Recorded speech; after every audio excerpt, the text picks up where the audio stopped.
लिंगबो बोलता है बच्चे बंद करो। जूफेंग बोलता है अगर आप में काबिलियत है तो आप आकर मुझे रोक सकते हैं। मेरे लिटिल सर्वेंट के जीवन को, एक नोबल यंग मास्टर के जीवन को बदलने के लिए यह एक बड़ी बात है। लिवे बोलता है सीनियर लिंग मुझे बचाओ। लिंगबो बोलता है मरो अगर तुम मरना चाहते हो। लिवे हैरान हो जाता है। लिवे बोलता है सीनियर लिंग तुम पागल हो, और बोलता है हम दोनों ने पहले ही दोस्त बना लिया है, आप ऐसा नहीं कर सकते। लिंगबो युआन के तरफ डंडा दिखाते हुए बोलता है मैं इस आदमी को मारूंगा, और बोलता है अगर आप में काबिलियत हो तो मिस्टर ली को मार के दिखाओ। जूफेंग बोलता है तुम्हें क्या लगता है मैं लिवे को मार नहीं सकता? लिंगबो बोलता है अच्छा है चलो साथ में करते हैं। लिंग को मैं मर चुका हूँ और मैं आपका लिंग परिवार से छुटकारा नहीं पा सकता। आप हमारे परिवार के खिलाफ नहीं जाना चाहते हैं? आप सिर्फ एक डॉग मिनियन हैं। आप अपने लिंग परिवार के लिए ऐसा निर्णय लेने के योग्य नहीं हैं। लिंगबो बोलता है चिंता मत करो मिस्टर ली, मैं आपके दुश्मनों को मार डालूंगा। मैं मास्टर ली को एक एक्सप्लेनेशन दूंगा। उस समय तक हमारे दो परिवारों के पास एक ही दुश्मन होगा, और बोलता है साथ में हम उसके जियो परिवार से निपटेंगे और आपसे बदला लेंगे। लिवे बोलता है क्या तुम पागल हो?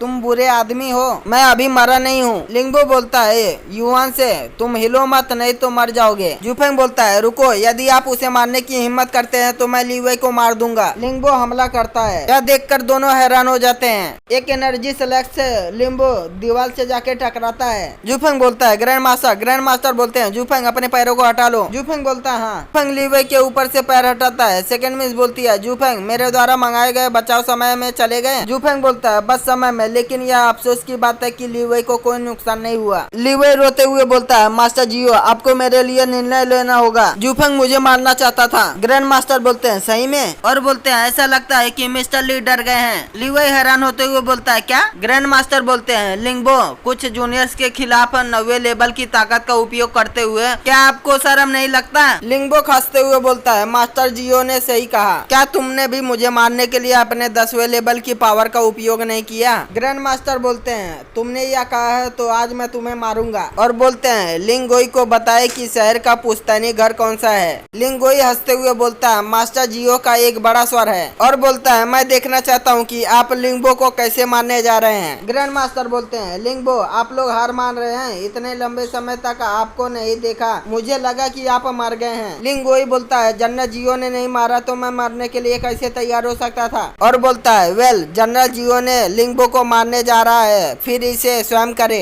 ग्रैंड मास्टर बोलते हैं अगर यह अतीत होता तो आप नहीं जानते आप कितनी बार मर चुके होते। लिंगोई बोलता है आपने पहले कहा अब जनरल जियो आप इतने छोटे शहर में ही रह सकते हैं, और यहाँ तक कि आपकी पुश्तैनी घर भी लगभग टिकाऊ नहीं है। ग्रैंड मास्टर बोलते हैं भले मेरी सेना पीछे हट जाए, मैं अभी भी आपके लिए काफी हूँ। लिंगोई बोलता है मुझे इसमें कोई संदेह नहीं है, इसलिए हम लोग आज जा रहे हैं, यह वर्कशॉप आपके लिए है। और बोलता है लिंगबो और मिस्टर ली चलो चलते हैं। लिवे बोलता है मास्टर लिंग यह सिर्फ इतना है कि सीनियर लिंग वो इतने हार्टलेस है कि वो चाहते हैं कि मैं मर जाऊं। इस मामले में आपको हमारे परिवार को न्याय देना होगा। लिंगोई बोलता है क्या? और बोलता है मिस्टर ली यह हमारे लिंग परिवार और जियो परिवार के बीच का मामला है, आपको दोनों तरफ से मरने की जहमत क्यों है? और बोलता है ऐसा लगता है कि मिस्टर ली आज चौंक गए हैं। लिंगबो आपको मिस्टर ली की अच्छी देखभाल करनी चाहिए, जब आप वापस जाते हैं तो इसे मिस न करें। लिंगबो बोलता है हाँ। लिंगोई बोलता है लिंगबो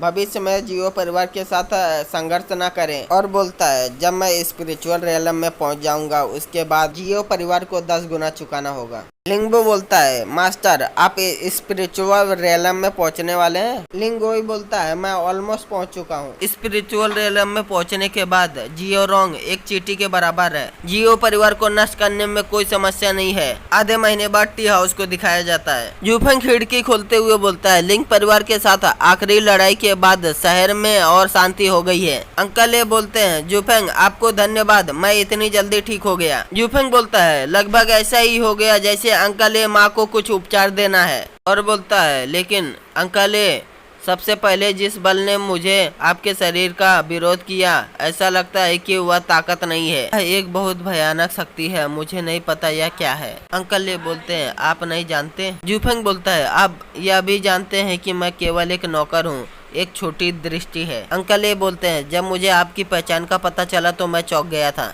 लेकिन यह छोटी दृष्टि पर्याप्त नहीं है। इस दुनिया में बहुत कम यंग लोग हैं जो आपकी बराबरी कर सकते हैं। और बोलते हैं, सही में इस प्रकार की शक्ति तब आती है जब आप उस उपचार तकनीक को कास्ट करते हैं। जूफेंग बोलता है, मैं? अंकल ये बोलते हैं, अच्छा मुझे आश्चर्य है कि क्या आपने स्पिरिचुअल रैलम के बारे में सुना है? जूफेंग बोलता है, हालांकि मुझे पता है कि 10वें लेवल के ऊपर भी कुछ है, लेकिन मैंने कभी स्पिरिचुअल रैलम के बारे में नहीं सुना। अंकल ये बोलते हैं, फिर भी क्योंकि आप इस बारे में नहीं जानते तो मैं आपको बताता हूँ। तुम इस उम्र में 8वें लेवल तक पहुँच सकते हो, तो हो सकता है कि आप इस स्पिरिट रैलम में भी पहुँच सकते हैं। 10वें लेवल के तहत मिस्टिक ताकतवर रूप में जाना जाता है। वह पावर आपके शरीर की हड्डियों में समा जाती है। स्पिरिट रैलम को शांत करता है, शरीर में छुपे हुए ऊर्जा को रिफाइन करता है। 10वें लेवल वालों के लिए भी काफी भयानक है। वे भयानक बीस्ट को भी फाड़ सकता है।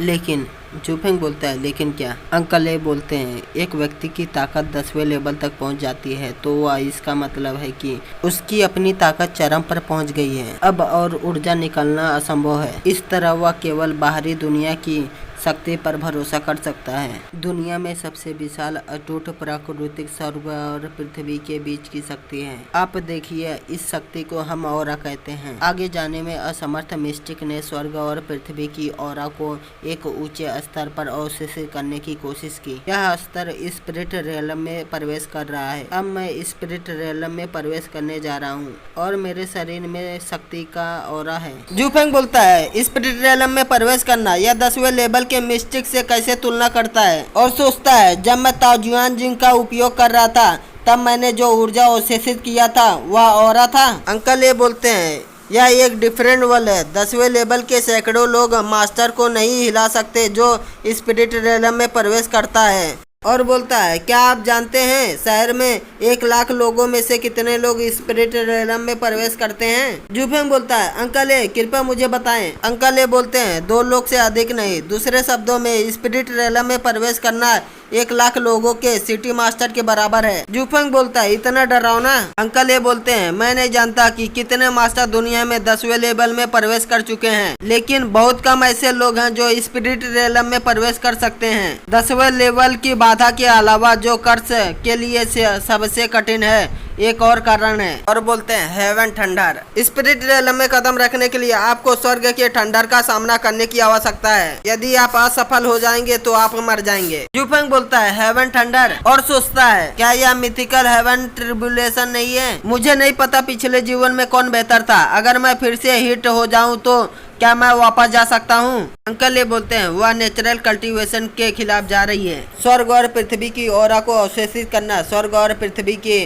रोड के खिलाफ जा रहा है। स्वाभाविक रूप से एक ठंडर आ रही है। यही कारण है स्पिरिट रैलम में प्रवेश करने वाला मिस्टिक 10वें लेवल के मिस्टिक से अधिक मजबूत होता है। जूफेंग बोलता है, ऐसी बात है? अंकल ये बोलते हैं, यदि आप स्पिरिट रैलम में प्रवेश कर सकते हैं तो भले ही आप एक सेवक हैं, लेकिन आपकी स्थिति बहुत सम्मानजनक होगी। जूफेंग बोलता है, आपने जो कहा वह बहुत मुश्किल है। कौन जानता है कि मैं इसे हासिल कर सकता हूँ? अंकल ये बोलते हैं, आप बिना कोशिश किए कैसे जानते हो? मुझे विश्वास है आप यह कर सकते हो। सीसी बोलती है, वेल जूफेंग केवल 8वें लेवल में है। यह अभी भी स्पिरिचुअल रैलम में पहुंचने में बहुत दूर है। अंकल ये हंसते हुए बोलते हैं, यह भी सच है। जितनी जल्दी हो सके 10वें लेवल तक पहुंचने का यही सही रास्ता है। सीसी बोलती है, जूफेंग मुझे आपको नीचे भेजने दो। जूफेंग बोलता है, कोई जरूरत नहीं है सिस्टर सीसी। यहू बोलता है, बच्चे मैं लगभग 1 महीने से टी हाउस में नहीं आया हूँ। आपने जो वादा किया था उसे मत भूलना। सीसी बोलती है, जूफेंग को आजमाने की आपकी हिम्मत कैसे हुई? यहू बोलता है, आपको सही में यह पता नहीं है कि आप क्या हैं। आपने सोचा था कि आप अभी भी यंग लेडी हैं। और बोलता है, सच कहूँ तो इस जीवन में इस घर का बूढ़ा नहीं उठेगा। मैंने पहले ही पता लगाया कि उसे जहर दिया गया था।